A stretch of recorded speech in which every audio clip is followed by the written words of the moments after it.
Hey, everybody. I hope that you enjoy the discussion in this week's episode. I just wanted to jump in and apologize for the audio quality.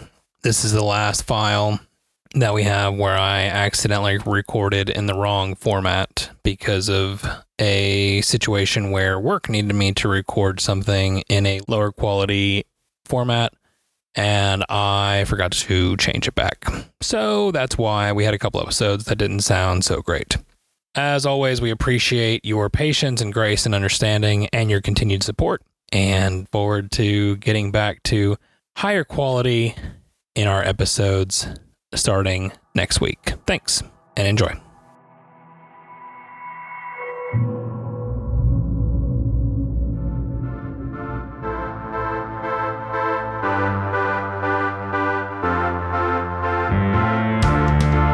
Hello there, ladies and gentlemen, friends and rivals. My name is Ian, and with me is my ever so cute spirit animal, Jared. This is weird. We will be your hosts for the episode.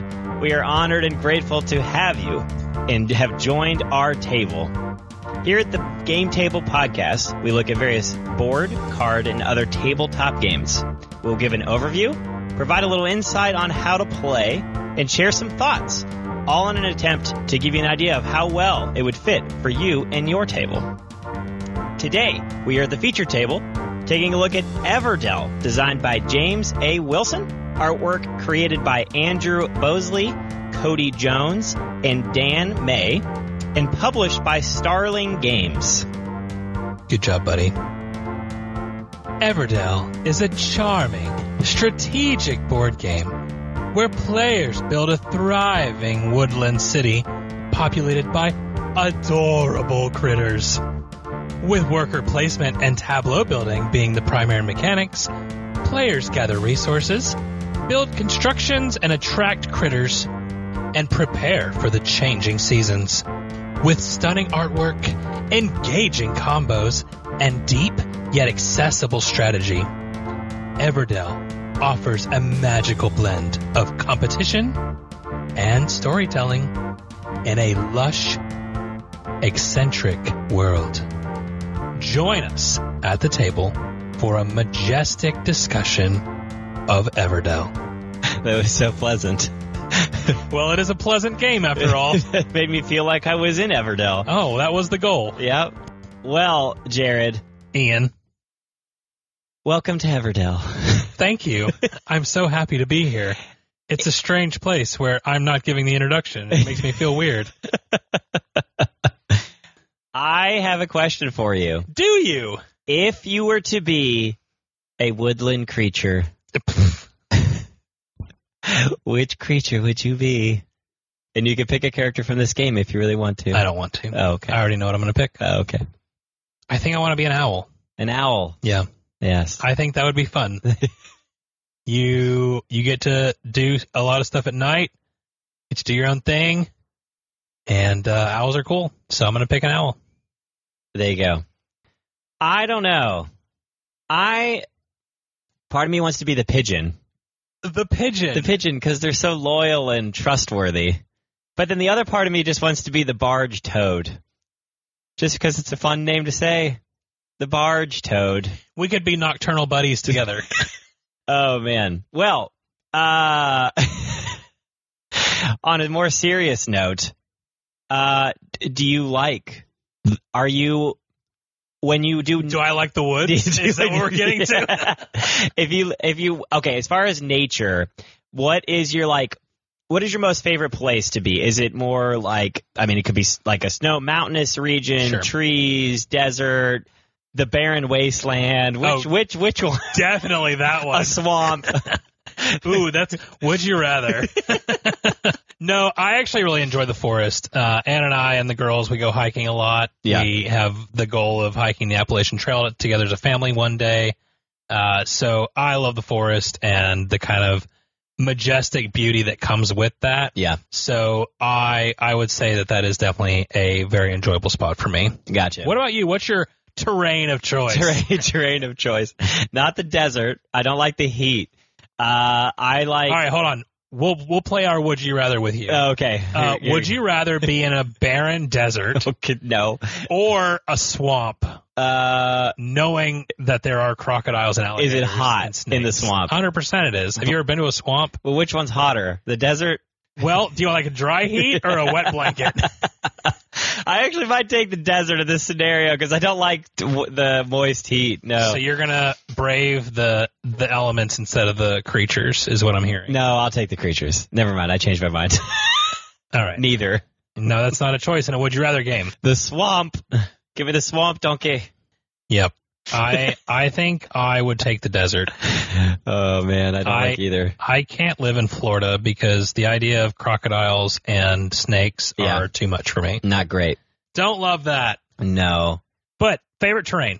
Yeah. I think I do prefer to go, since you've talked about walking in the forest and stuff. I'm going to say as a more leisure activity, I would say that I like more of like the wintry either mountain or forest, like in the higher elevations. Sure. I think that's more fun for me. Like really go out in the snow and see, just like you can see a lot further in the snow. I think it's really cool. So do you also enjoy as a leisure activity, like I referenced for the Appalachian Trail? Yeah. Going down the Black Diamonds on a snowboard as your leisure activity? No, I don't. I haven't snowboarded before. I need to, but okay. My brother loves snowboarding. Yeah, I should. That's on the list to do at some point. Okay. But no, just I like hiking in the snow. Do you really? I do. I know it's a lot of work, obviously. Yeah. But there's a couple places we've gone to when there's a lot of snow there, and we'll just walk around in the woods or whatever, and we're up on the hilltops, and just you get to see forever. It's so cool. I feel like snow is one of the indicators that I'm becoming a crotchety old man. Because I used to love playing in the snow, and I still like going out to go sledding or whatever. Sure. But that's about it. I don't like being in the snow for a long period of time. I don't like being cold. I don't like shifting through it. So I don't know. I know. I don't want to live. That's why I live in Tennessee. I don't go somewhere where there's a lot of snow. Yeah, I get it. But I do. We'll go visit places that have snow. Sure. So. We get a little taste. I am going to explain this game, which also is different. No. I get to do it. Okay. I'm going to do it. Well, I had one more question before we go to that. No, don't do that then. Oh, okay. Well, I have one more question before we get started. Since there are seasons in this game, what is your favorite season? This is a really hard question for me. Yeah, it is. I think if you, gun to my head, said you have the power to pick one season and you have to do it right now, I think I'm picking spring. Okay. You want all the allergies at all times, just forever. No. Well, that's what you get in spring. Well, you said. You know what I also get? It's warm weather. Yeah. Everyone's coming out. Yeah. Everybody's happy because they're no longer in depression. Including me. That's it. Yes. It's like I come out of my shell whenever. The playground is very enjoyable for the kids. There's no, everything's too hot yet. Yeah. No, I like that. Hiking in the spring is awesome. Yeah. I think fall and spring are really, the more moderate seasons are my favorite. Yeah. Because I get the same kind of feeling on the back end, too. Yeah.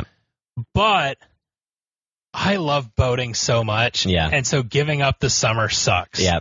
So it's really hard for me. Yeah. But you might have talked me into it. Fall has a slight lead. Fall's pretty good. Before spring. Yeah. Then Summer, and then winter. What about you? You got a whole ranking there, bro. Yeah. That was a top whatever list. That was I also really do like summer. I think fall would be my favorite, though. It's quickly followed by my least favorite, which is winter. Which I like the snow, but pros and cons to I all like of it. going to the mountains. I like going to the snow and stuff, but I don't want to be in that season all the time. But fall, like October, Halloween, cool at night. Sure. Oh, that's my favorite. I like the cool air at night. It's maybe 60s Still in the nicer days. in the day. Yeah. Oh, that's my favorite. Football weather. Yes, football weather. Oh man, that's my favorite. That's true. With fall, you also get football, so we're adding to the fall. It train. is my favorite season, and I love summer so much. I that would be definitely a second, and spring third. And dude, can you imagine giving up your summer? Yeah, that would be devastating. If I were to have to pick one, I probably would pick summer to keep, though. I don't know if I could just only. If I'd have to get rid of one. I don't know, man. We say that right now as we're creeping into spring. Yeah. I just know in Nashville, come September, that humidity, you're so over it. That's true. Yeah, and you're ready to be done. The late summer here is really bad. Yeah. Early summer's not as. That's the thing about it's fall, though. Because early fall is still kind of warm. It's almost too warm. It depends on what you want. Yeah, I like the cooler fall. I get it. But anyway. Okay. Well, Ian, we're on a little flipsy-do today. So could you teach us how to play this game? I can do that. Excellent. I think so. Whenever you're ready. You're going to have to tell me how this works. Well, how bad I do. I've already introduced it, so now you just start talking. That's right. And then you're good to go. Well, in Everdell, which we talked about, you will be building this preposterous, prosperity-filled tableau. Of this tableau, you will have different buildings, which consist of construction buildings, which are something like a farm or an inn. You have critters, which are shopkeepers and inventors and the barge toad and the owl. You also have some events that you will be potentially playing and some even more special events that you can claim on your turn. On your turn, you have the potential to gather some resources and use those resources to play cards, which you will do one of these many things. Place your worker. When you place a worker, you will place it on, like I said, you will be playing it on the different regions of the board, which consist of these cards and some different locations that allow you to gather resources. The different resources are stone, berries, wood, and resin. Thank you. Resin. I couldn't remember what the last one was. Oh, they call them twigs. Did I say twigs, not wood? We've literally never called them twigs in our games. That's literally, if you look at the rules, that's what they call. You can gather these resources, and these resources you will use to play cards either from the meadow, which is the open area, the shared area inside on the board. You also play cards from your hand. And the shared area you can play from, but again, anybody can play from that region, and your card that you might want to play might get taken by your opponent and played. So you have to be careful. So, on your turn, you will place a worker in one of these areas to gain resources, and then a second thing you can do as a separate action, and you have to wait for your turn to come back around, is play a card. Again, like I said, these cards can be played from the meadow or a card from your hand. You continue to play cards and spend these resources that you've collected, and then collect more resources and play more cards until you have run out of workers. The last thing on your do is prepare for the next season, which you would do, and you would collect all of your workers, and you would move into the next season. The game starts in winter, and you will move into spring the first time, and then you go into summer, and then autumn. Each time you go into a new season, you get a slight bonus, which in the first season, you might activate some abilities. In the second season, or in the summer season, you'll draw some cards. And then in autumn, which is the last season, you will activate some abilities one more time. You will also be gaining a worker for each season that you advance in. And then when you advance in the autumn season, you get 2 extra workers. So you start the game with 2, then you'll get 3 and 4, and then you'll gain 6 when you go into the last season of the game. When playing your workers, you can continue to play them as you wish, and even if all your workers out, you can still continue to play cards and spend resources on, some different things that you have in front of you. But once you're done, you would pass, and that's when you go into the next season.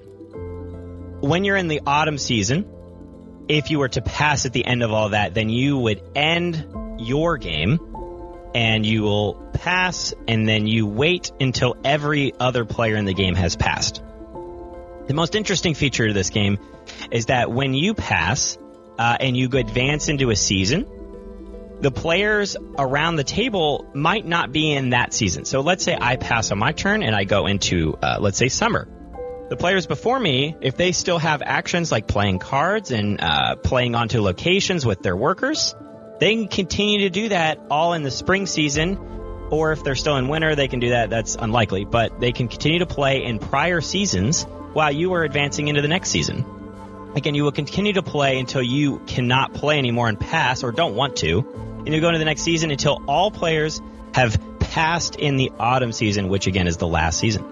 At the end of the game, you will score points based on the critters that you played, the constructions that you played, all the different buildings that are in front of you. You can have a max of 15 cards in front of you. There are some cards that allow you to kind of get set outside of your tableau to score some extra points. You also score points on the event bonuses.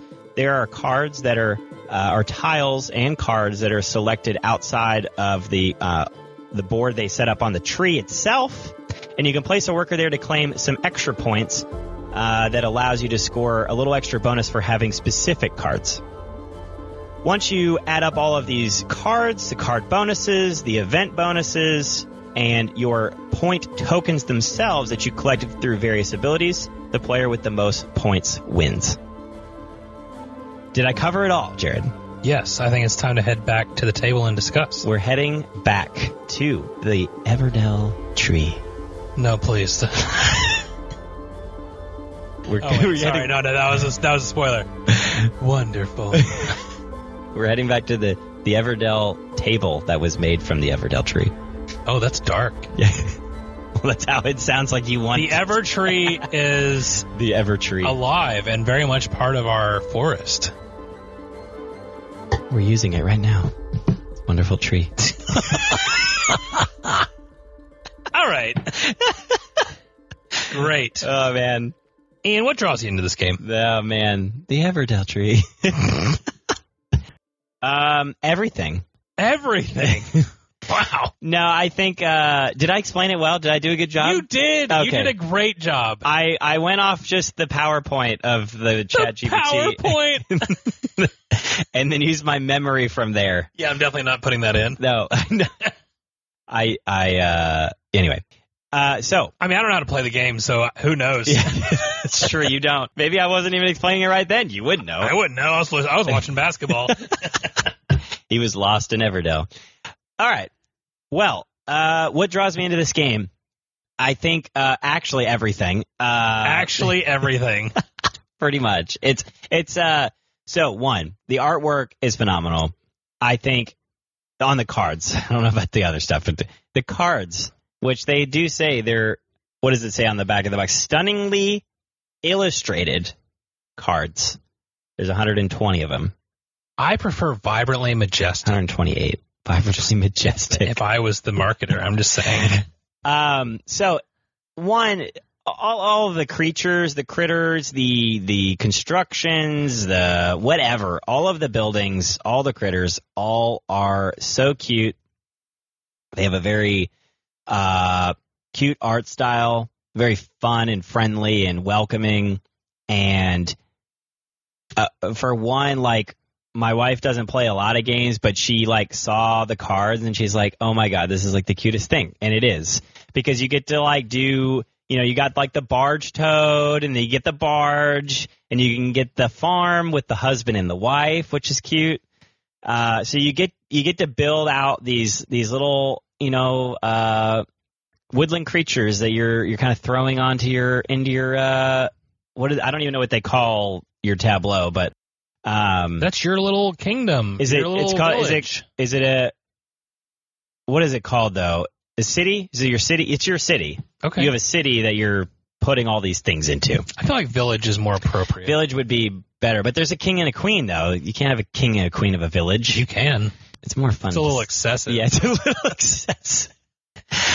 This village has a king. I don't know, man. This game's got me in such a light mood. I'm sorry for being goofy. Yeah. We'll reel it in. But yeah, and I like the way the game flows. It's honestly seamless. Like, it's just one action after another, one action after. There's no like rounds. You're just, everybody's play. You play. You just keep going around and around and around. You do one thing on your turn, and you play, and it's pretty simple. Like, if you have a hand of cards, I don't have resources, I go get them. I save them up for the resource or for the card I want to play. You play the card. Not anything like overly complex here. It's a worker placement and tableau building. You pay for some buildings and you get them out and the combos start rolling. And that's what I will say thing. No, you go ahead. I got more to say, so I don't want to take it all. I think I have a lot more good to say about this game than you do, so... Whoa, easy. He doesn't like the tree. Stop spoiling it. All right, so here's what draws me in, and this is a little bit weird. Nothing. I'm just kidding. The Grandma Club that we met at Funkay Town last year, that's right, playing Everdell, is what drew me in. That's true. So this game came out in 2018, major hit. I know the artwork really kind of throttled it ahead, and then there was, the fact that it got popular, very accessible. The art was really good. I mean, not that there wasn't bad art back then, or 2018. We've ramped. Yeah. We've moved into a phase of high quality stuff, and they met that for a small publisher, which is great. The concept of managing these creatures in the forest and building your little city is cool. Yeah. There was a reason I didn't get into it, and we're going to get into that later.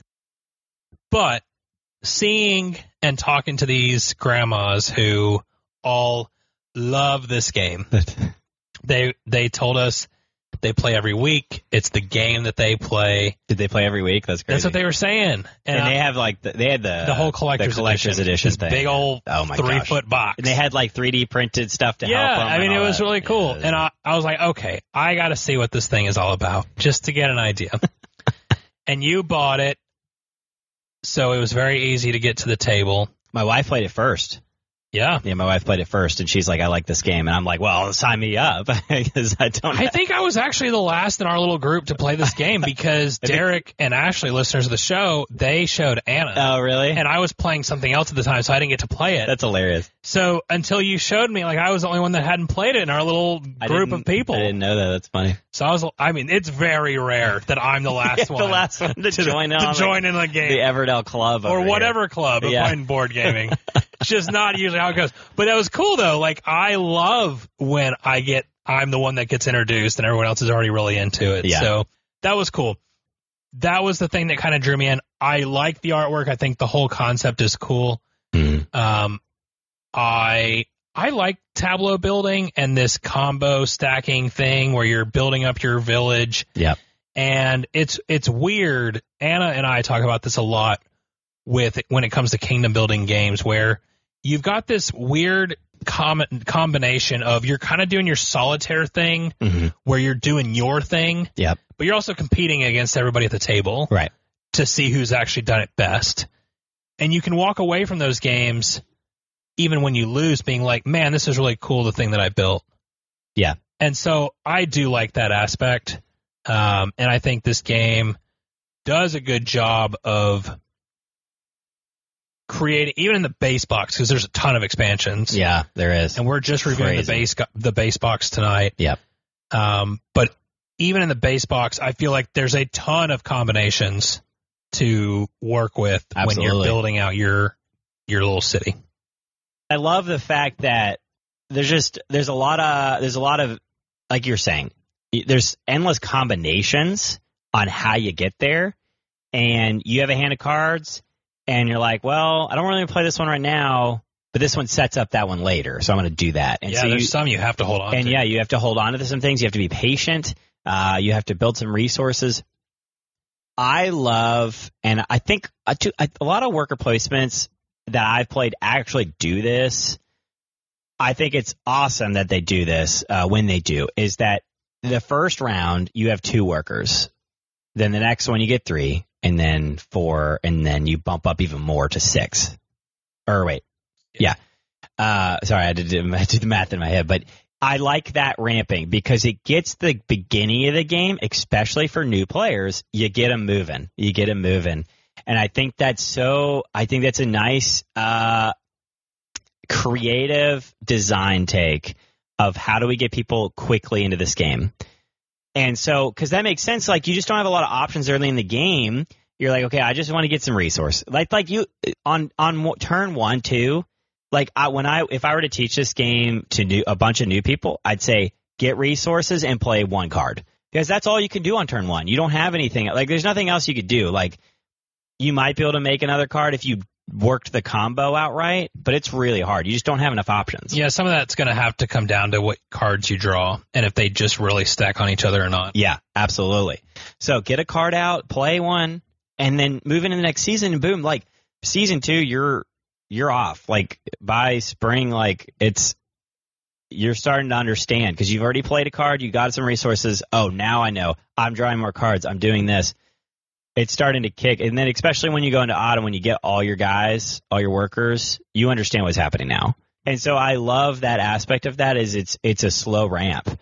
And any Tableau card play game, like I'm a builder. I like building this ramp of as the game goes on, I'm getting stronger and stronger and stronger. And I love games that allow me to do that. If I'm able to build this ramp for my end game, I just feel so like I achieved something. There's a lot of games on my top list that have an essence of that, of allowing me to build this ramp into an end game. And I like being able to do that strategically. It just makes me feel like I achieved something. So I really like that aspect of this. Do you have anything else to add to that? No, I like that kind of tutorial while playing structure. Mm-hmm. And even for a seasoned player, it kind of changes the way that you think about the game. Yeah. Instead of having, okay, I've got these set turns. I really like the flexibility in choosing, okay, am I going to use this first round to just resource build? Mm-hmm. Am I going to work on my engine a little bit? Am I going to go ahead and get a quick card down? You have all these options. Yeah. And then the thing that kind of segues next that we both like, that it's very intriguing because from a gameplay perspective, it's fascinating. Yeah. From a thematic perspective, it doesn't make any sense. Doesn't make any sense. But I can move into my next season while you're still in your previous season. Yeah. And the cool thing is, like, it in a way, it eliminates I'm just going to run way ahead and finish the game before you have a chance to. Right, because it doesn't end the game. It doesn't end the game. It just ends my game. Yeah. But it's weird because there's some strategy to getting ahead because I can be blocking your spaces that you want. Yep.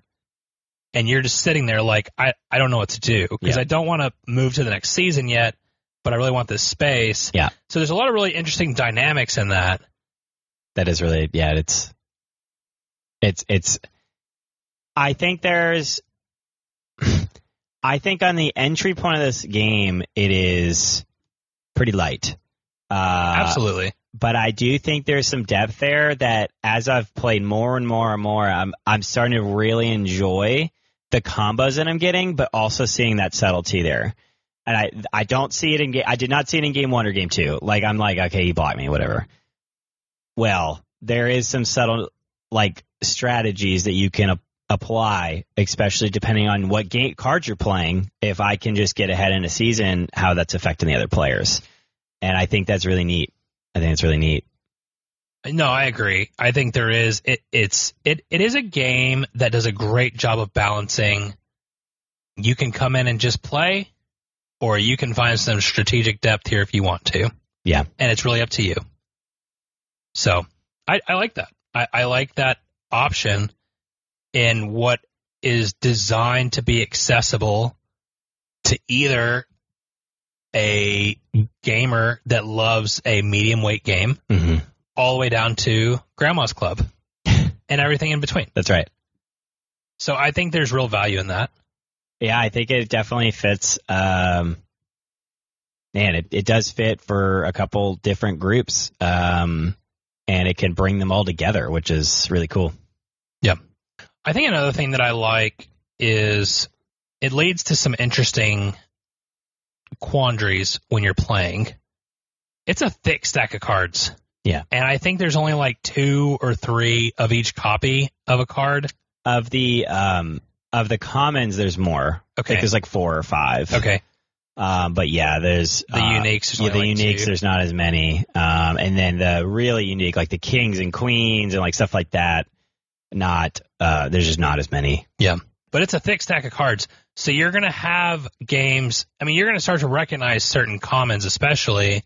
But you've got to kind of play to the board instead of having just one strategy every single time. Yeah, I really like that. I don't like games to feel samey. And in tableau building games like this, it is very easy for it to start to feel samey. Like, I need to go for this card and this card and this card. But with how thick that stack of cards is, you might never see the card that you want. Yeah. One game that we played, you were looking for the queen the whole game. And I'm just chuckling because the queen's in my hand. But, it's like, yeah. So I like it. I think that it brings a lot of value to a lot of different tables, and it's a well-designed game. I don't think there's anything revolutionary about it. Like, it did what it wanted to be. Yeah. And it did it well. Now, I am curious how all the expansions, stack on that, because it's very easy to bloat a game with one expansion. Yeah. Let alone 12 or however many it is that they have. But I also see where there's room for new mechanics, refined mechanics, things like that. Yeah. I mean, this game has been around for a while. 2018? Yeah. And I think for 2018, 2018 is like booming time for board games. For COVID. Yeah. Before the dark days. Yeah. As a quick little reference. So there's 8 farms, which is the most prevalent card, which gives you a feel berry. that. Yeah, it gives you a berry. There's 3 of the other common buildings. There's 2 to 3 of the uniques. And then the common critters, there's 3 of almost everything except for the husband and wife. And then there's 2 of everything else, maybe with like a sprinkle of a 3 on the innkeeper and shopkeeper. But for the most part, I mean, there's 300 plus cards? 128 in the base. In the base game, there's 128. And then if you add all the expansions, you're getting into like... Yeah, and then you're adding almost even like more. 250. Right. Yeah. Okay. That's a lot of cards. It's a thick stack. Yeah. And it does look like the expansions add some... there's just different... It's the way they're laid. Like, it adds some different kinds of cards. I think it does add to the deck as well, but... Sure. So, yeah. So then you also have other variability in that some of the places you can go on the board, they change every game. Yep. And then some of the what do they call them? The events, the special events. There's the common events and special events. And the commons stay the same. Commons stay the same. It's based on how many. So if you get like 3, I don't even remember the names of those things, but there's I forget the names of like the different types of cards. But basically, you can get like if you get 3 of this type of card, then you can claim this common event. Like the pavilion or the riverboat or something, and then or there's the special events which are very specific to cards that are played, and that is where we get into things that I don't like. Which I like the idea of special scoring. The issue I have with this one is like it's very, very dependent on 2 specific cards. Yeah, and it's not common. These are unique cards. There's only deck. So you have to get 2 out of the 4 in some scenarios, or 2 out of the 5 total cards in a 128 deck between another player, maybe up to 4 players. Me getting that, or somebody not taking it from me, that's just really hard. And it's really hard to score that, and that's like can be up to like 6 points. Yeah, it's a lot of points. That's like almost an entire like scoring card, regular card like a critter or construction that scores that high. I mean, and you're just getting it for free once you build some things. I just. Not in love with those. They're very random. I'm not a big fan of that, and it just becomes challenging when you're looking for specific cards. Like an example, you're looking for the queen, or you're looking for that, and just you can't find it. There was the last game we played. I drew like 20 cards, still couldn't find anything that related to it until the last turn, and it was too late. So no, I totally understand that, and I think every game that I've played of this, I kind of forget about them. Yeah. They just become a thing where I kind of get reminded when I go to grab my last set of workers, and I'm like, oh, let me see if I haven't. If I haven't, yeah, it's not like you've been actively trying to get it. No, because how could you? How could you base a strategy around that? Yeah. You know? Yeah, exactly. It's totally based on luck of the draw, and that would be crazy. Like, you can get way more points focusing on an actual strategy that stacks on itself. Yeah. So I agree with that. I think for me, I have two things that kind of work in tandem for what I don't really like about this game.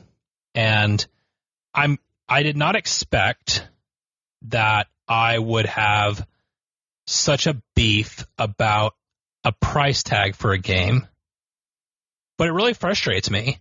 Like, this game consistently is $75 for the base game. Yeah. Now, I'll acknowledge the art is super cute. I'll acknowledge that you get some custom pieces for your resources. That's great. Love that.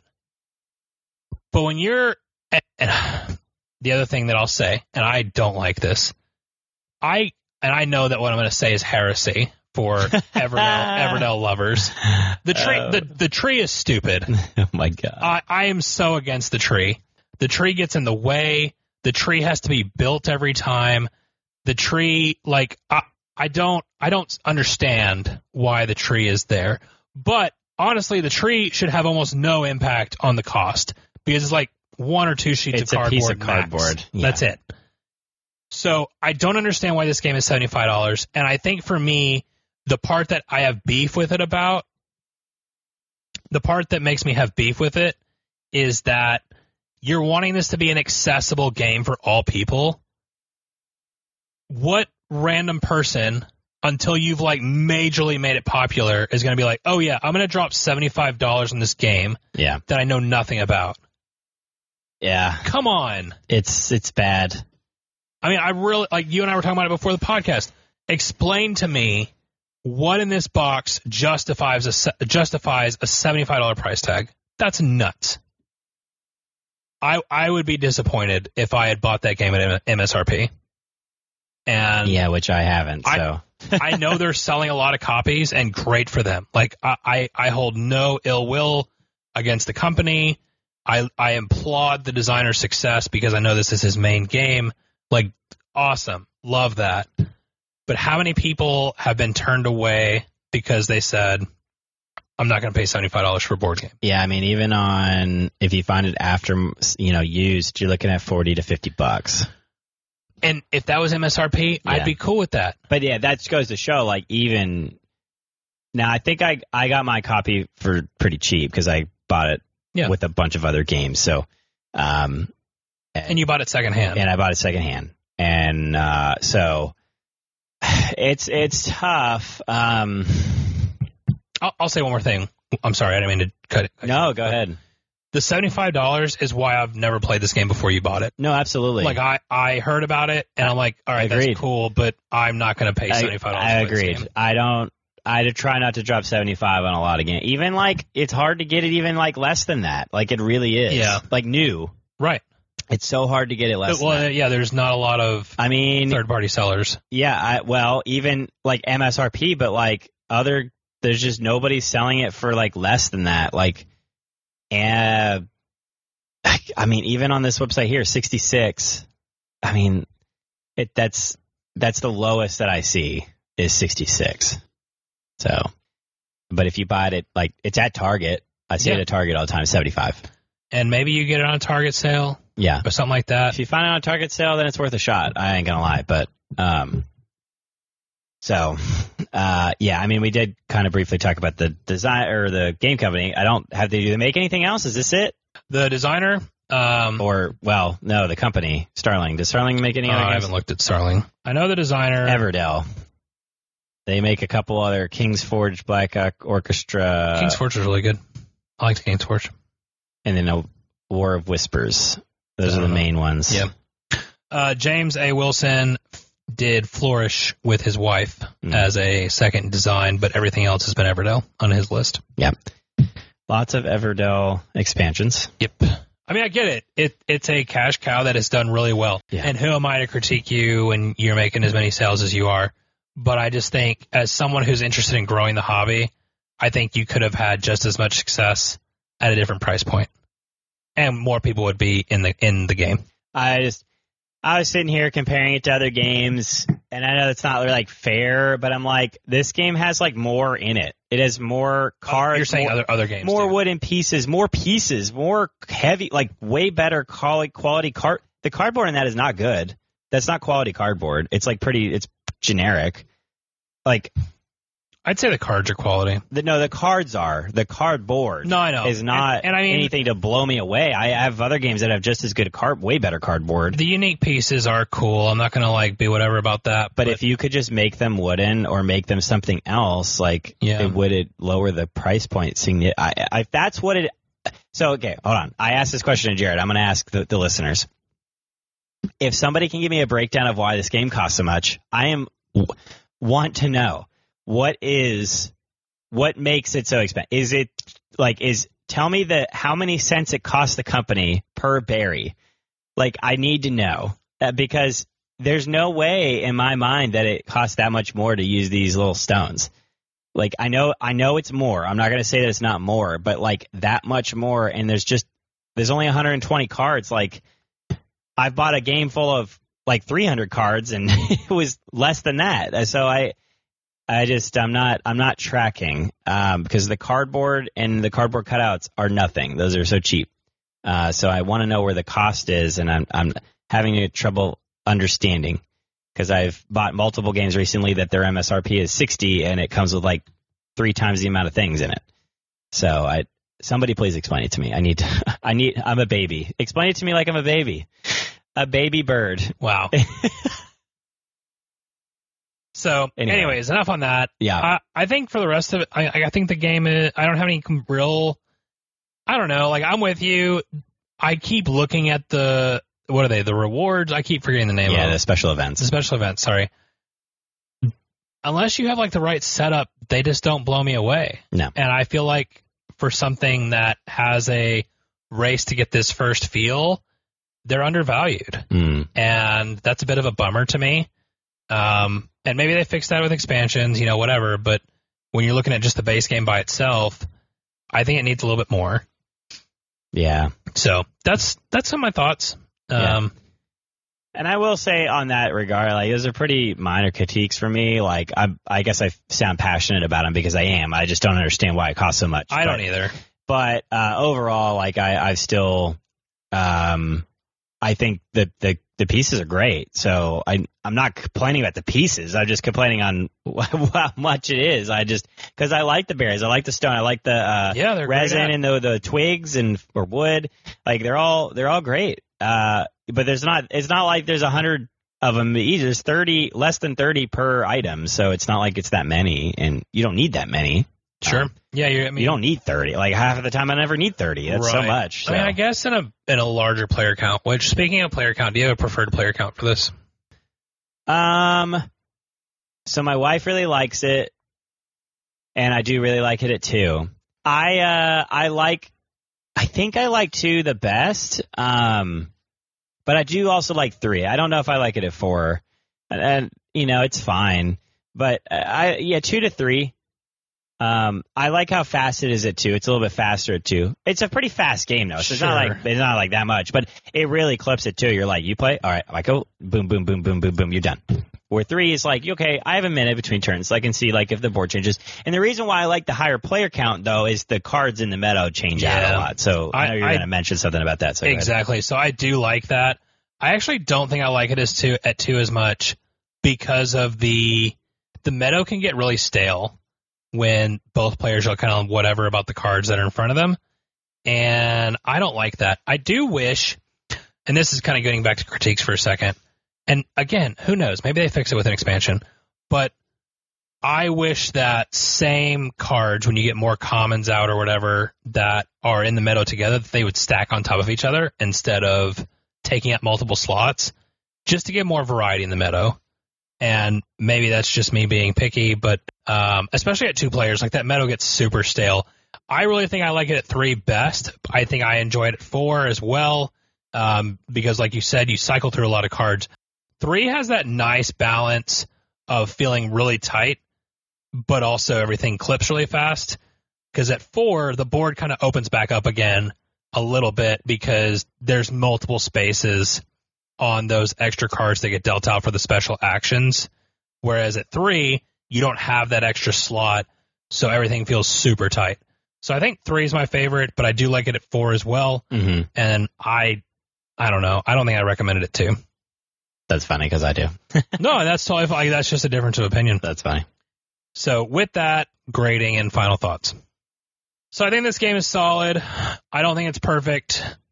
I do think it holds up well going into its 6th, maybe 7th year, depending on when it, officially got released. Because I think this was a Kickstarter originally, so it gets kind of wonky on dates. But I think 2018 is the first year, so it's going in its 7th year. I think for me, if someone else were to recommend it, I would be happy to play it. I enjoy my time playing the game when we play it. I would be curious to see. I'd probably want to look through the list of expansions and kind of pick out which one would be interesting, because I am worried with multiple expansions that it kind of bloats itself after a while for what it's supposed to be of being this quick game. But maybe I'm wrong. Maybe they've found a secret on how to do that. But I think for me, this game sits at a 7. It's enjoyable. I'm happy to play it. I don't think I'm going to be the one to recommend pulling it off the shelf all the time, but when it is pulled out, I'm going to enjoy my time. Fascinating. I think, and it's silly. I don't think that my rating changes if my complaints about the tree and the price tag go away, but I do think that the game becomes more accessible to a lot of people. That both grows the hobby and grows the numbers of Starling Games if they have that more moderate price point. Yeah. I'm going to. The price is what it is. The disdain on your face. I'm not going to knock the game necessarily for that. I think it's fine. Well, it's not fine, but it doesn't affect the game. It doesn't affect the game play. If I were gifted this game for free, would you feel bad that somebody else spent $75? No, because I would say thank you for spending $75 for me. You bought me a game for $75. I didn't spend the full price for this, nor would I recommend that. Get it on sale, get it from somebody that's used, or whatever. So I don't know how high of a rating I give it when I preface it with that. But I'm not going to give it a perfect score, so there's that. I am going to give this game an 8. And the reason I'm going to give this an 8 is, one, my wife loves it, so therefore that gets a whole point by itself. But it really hit me in this last game I played. I had every combo I started to think of. I was like, okay, now it makes sense. I'm like, boom, boom, boom. Okay, I'm going to get rid of this card, get rid of this card, get 2 more cards, get the combo, get resources. I was really feeling the city builder tableau. It was flowing. My city, my village with my kings and queens, or didn't have any kings and queens. I had a wife and a husband. That's all you need. Yeah, it was.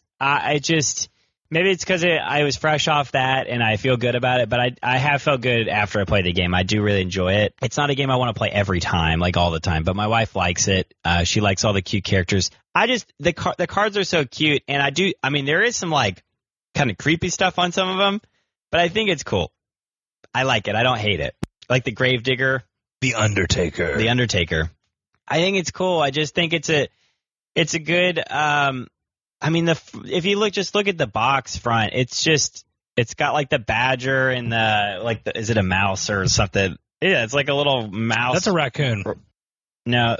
Oh, you're saying that's a raccoon?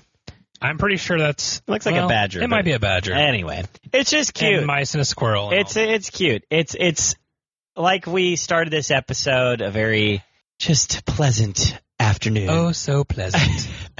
It's nice. And the gameplay is easy. It's not a heavy game. It's not a game I particularly like all the time. I like a little heavier stuff, but I can just start throwing some critters out there, and I think it's cool, and I think it's very family weight, easy to play. It doesn't take very long. You're looking around an hour, especially at 2 to 3, less than that. I don't know about 4-player. It might clip over an hour for sure, but it clips quick, and you have one action. Play a card or get resources for a card. That's really about all you get to do in this. So I'm curious about the expansions as well, like you mentioned. I'm not sure what that looks like. I haven't researched a lot. I mean, I think I'm content with what it is. If we continue to play it a lot, maybe I'll look at an expansion. And it's, to be fair, there is another. There's Everdell Duo that is coming out, or still. We're gonna look. No, it's out. Okay, we're gonna talk about it next week. Actually, right. So Everdell Duo, stay tuned. Another thing is that there are obviously a ton of expansions to Everdell itself, but there's also Everdell Farshore and then Everdell Silverfrost, which are like some kind of buffed up Kickstarter versions of they're standalone. They're different games. Technically, they just had some new elements. Not sure what those look like, but if you've played those, let us know. I'd be curious because I think there's a lot to this game. There's a lot of depth that is hidden that I have slowly found each and every game that I play.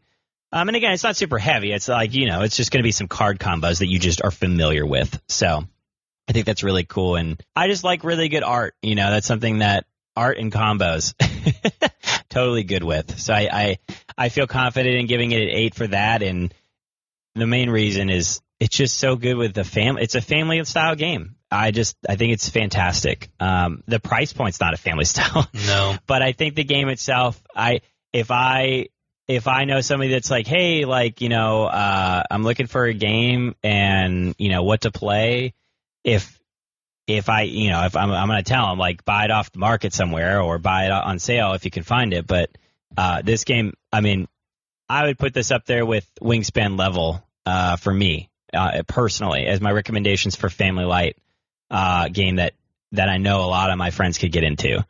Wingspan has some other elements that I like more, absolutely, but I think it's the same vibe for me, and they came out similar time frames.